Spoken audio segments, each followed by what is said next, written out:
about you? I'm Hank. Welcome to Hamiltonville Farm. We're going to take the Branson 2205H, which we lovingly call Ladybug, and we're going to dress up this driveway here with our 4-foot box blade. Let me show you what we got. As you've seen in the kind of intro to the video, we got the new Independent Series box blade from Homestead Implements. We partnered with them and Branson on the channel, but I think that the box blade and the SubCompact, I think it's going to be enough to get this driveway cleared up. We've got it, you know, we cut this with the John Deere dozer, and we think that it's good enough now where a SubCompact can actually maintain this driveway. I'll go and I'll take the bucket and I'll get this big kind of stuff out here. There's a big chunk of limb down there, or I might just grab it now with my hand and throw it out of the way like that. Show y'all how big and strong I am with my muscles. Let me run down here and get this one. But I think that having this SubCompact, it's going to show you a couple of the things. It's going to give you some capabilities of this 21 horsepower tractor. So if you're looking for SubCompact tractors, you know, this will give you a good idea of what they can do. And also, get this big stuff out of the way here. And it also show you that you can pull a 4-foot box blade with it pretty easy. I think all we got to do now is actually get to it, you know. I like the fact that this driveway is nice and dry. If you looked at any of my dozer videos, you'll be like, daggum, I can't believe how this dried out. So let's get started on this driveway with this 4-foot box blade and old Ladybug.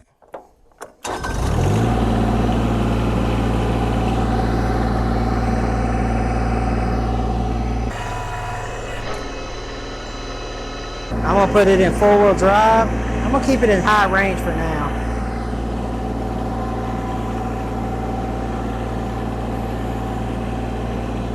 Now I haven't made any adjustments to the box blade as far as leveling goes.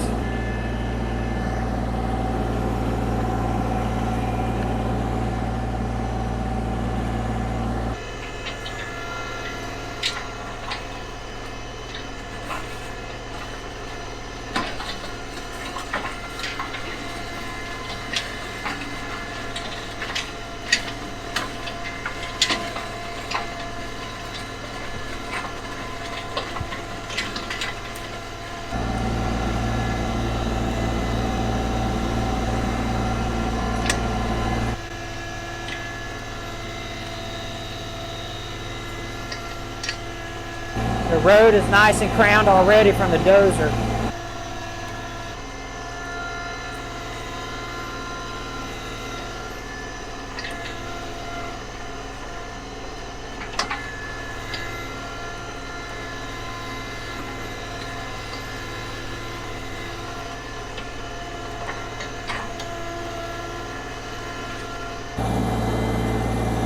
All right, now I'll get turned around and go back up this way. Do this side, and then I'll talk to you about some observations.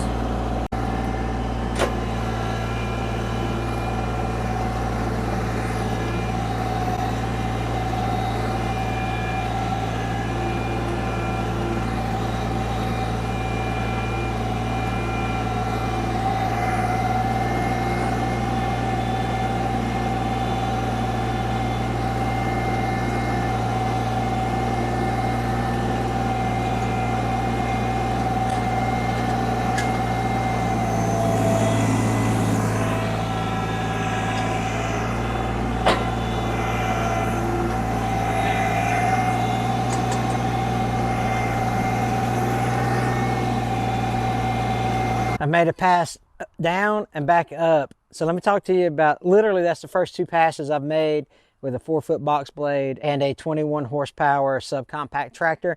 Let me go over some differences with you about a SubCompact and a compact tractor, because there's a few. So it got the work done, right? It's got this pass down here. We're not done with it by any stretch of the imagination, but we're gonna make more passes or whatever. But it did pull a full load of dirt in the actual container itself. I mean, I'm talking about, son, this thing's working hard. It ain't taking no days off, you know what I mean? It kind of reminds me of what my dad said on his deathbed. You know, my dad was just so full of wisdom, you know. He told me, he said, son, he goes, here's the thing. He goes, I want to tell you 3 things, and I want you to take them with you to your grave, and I will never forget them as long as I live. He said, these 3 things take with you. He said, number 1, he goes, never take a job making calendars. You just can't take a day off. Number two is you need to buy a tractor that's going to work for you every day, all day, without having any problems. And number three was, shoot, I can't remember number three, but if I remember in the video, I'll get back to it.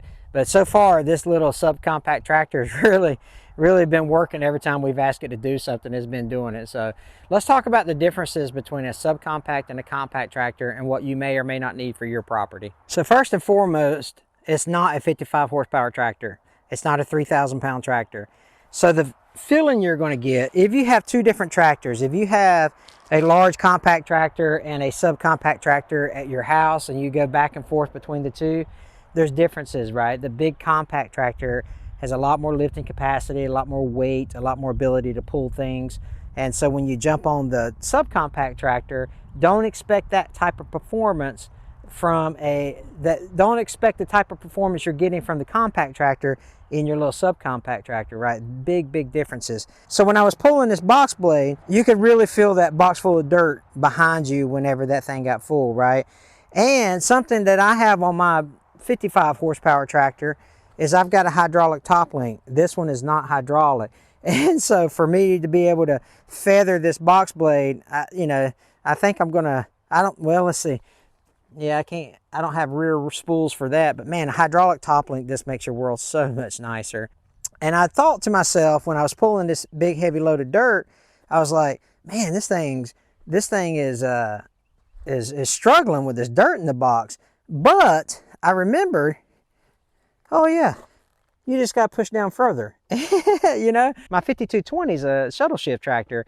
And so if I want to go faster, I just, I've got a gas pedal, so to speak, or, a throttle on my foot throttle and on my hand. Well, this one's got a hand throttle here, but it's also hydrostatic. So if I want to go faster or pull more weight, I just press harder or mash harder on the foot pedal, and that will give you more power, more speed, and more ability to pull that load. And so once I remembered, oh yeah, I could push this pedal down further, then it was no problem pulling that full load of dirt. So I've got a couple more passes to make. Let's get down one or two more times. I don't think I need to adjust the BoxBlade yet, as far as like the angle of the dangle, as they say. But I think that I'll pull a couple more up passes and see what the finished product, or the halfway finished product, looks like, and we can go from there. Really not too worried about taking the crown out of the road.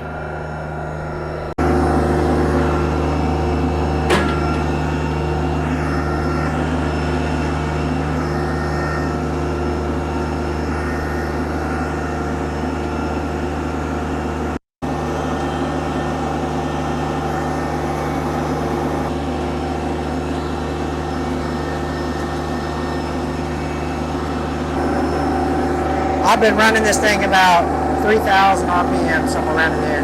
All right, so let me tell you a couple things here. I talked about the observations between a subcompact and a compact, but I'm telling you, I'm on my fourth pass, right? I made one down, one up, and then one back down, and now I'm fixing to make another one all the way up. But look how smooth that driveway is. So now I know with this 4-foot BoxBlade, I can get down here and I can get some driveway maintenance done. Unless it's just like really super hot, then I need the air conditioning in my cab. Then I could just bring Gina's tractor out here and get the driveway maintained. So the tractor didn't have any issues pulling it. What I really thought was good about this tractor was how smooth this hydraulic lever is. Like I could really just take that BoxBlade up and down as smooth as possible. So not having that hydraulic top link, it was noticeable, but it wasn't like a game changer because of how smooth this hydraulic lever is to operate the BoxBlade.